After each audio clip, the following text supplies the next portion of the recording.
12 సంవత్సరాలు రాష్ట్రం సాధించుకున్న తర్వాత రాష్ట్ర ప్రగతి గురించి మనం ఆలోచించుకునేటటువంటి సందర్భంలో ప్రధాన ఉద్దేశం అది జరిగినందుకు చాలా సందర్భాల్లో నిజామాబాద్ బిడ్డలుగా మేము గర్వపడతా ఉంటాం.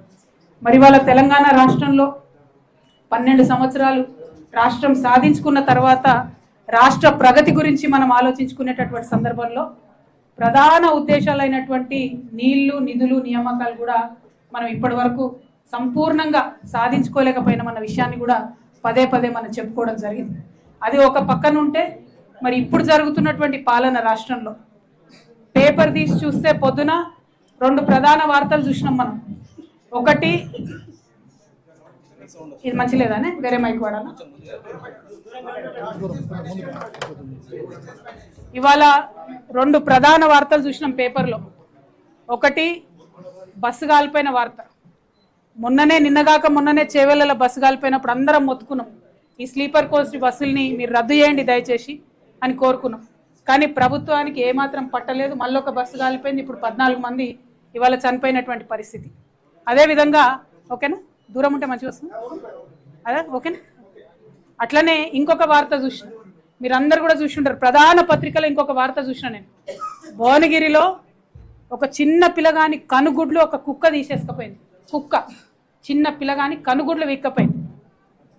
అంటే ఎటువంటి పరిపాలనలో ఉన్నాం మనం అనేటటువంటిది తెలంగాణ ప్రజలు ఆలోచించుకోవాలి. ఎందుకు కావాలి కొత్త రాజకీయ పార్టీలు? ఎందుకు పుట్టాలి కొత్త రాజకీయ ఆలోచన? ఎవరి కోసం పుట్టాలి కొత్త రాజకీయ ఆలోచన? ఇగో ఇట్లా పొద్దున్న లేస్తే సఫర్ అవుతున్న ప్రజల కోసం పుట్టాలి. మక్క వచ్చింది. ఇప్పుడు 6 లక్షల ఎకరాలలో తెలంగాణలో మక్క సాగైతే మన నిజామాబాద్లో 32,000 ఎకరాలలో సాగాయి. ఇక్కడ నుంచి ఆఫీసర్లు రిపోర్ట్ పంపిరు, 33 కేంద్రాలు పెట్టాలి, కొనుగోలు కేంద్రాలు అని చెప్పి. ఒక్కటంటే ఒక్కటి కూడా పెట్టాలి. ఇయ్యాలటి వరకు కూడా ఒక్క కేంద్రం కూడా పెట్టలేదు. దళారులు ఏం చేస్తున్నారు? ఈ లోపల 2,400 రేటు నిర్ణయం కేంద్రం చేస్తే 1,600 నుంచి 1,800 వరకు మాత్రమే మక్క రైతులకు ఇస్తున్నారు. ఇది మన నిజామాబాద్ ప్రాబ్లం కాదు. మహబూబ్ నగర్లో 18,000 ఎకరాలు ఉంటే అక్కడ అమర్చింత మార్కెట్కి తీసుకపోతే అక్కడ కూడా గదే 1,600 నుంచి 1,900 ఇస్తున్నారు. వరంగల్ అయితే పాపం 3.5 లక్షల ఎకరాల మక్క సాగు చేసి ఎవరు జవాబుదారీగా ఉంటారా రైతుల కోసం? 20 రోజుల నుంచి మార్కెట్ సెంటర్లు ఎందుకోసం ఓపెన్ చేస్తలేరు? ప్రభుత్వం దళారీ వ్యవస్థని ఎందుకు మరి దగ్గరుండి ప్రోత్సహిస్తుంది? ఇవన్నీ ఆలోచించాల్సిన అంశాలు కాదా? రైతుల అంశాలు కానీ, చిన్నపిల్లల అంశాలు కానీ, సెక్యూరిటీ అంశాలు కానీ, రోడ్ అంశం కానీ ఆలోచించొద్దా? పరిపాలన అంటే ముఖ్యమంత్రి అయ్యేదాకా ఓతీరు, అయినాక ఓతీరు ఉంటుందా? ఇదే ఒరవడి ప్రతి ఒక్క రాజకీయ పార్టీది కూడా కనబడతా ఉంది. కాబట్టి ఖచ్చితంగా ఈ రాష్ట్రంలో ఒక కొత్త రాజకీయ శక్తి కావాలని బలంగా మేము విశ్వసిస్తూ ఉన్నాం, చాలా బలంగా విశ్వసిస్తున్నాం.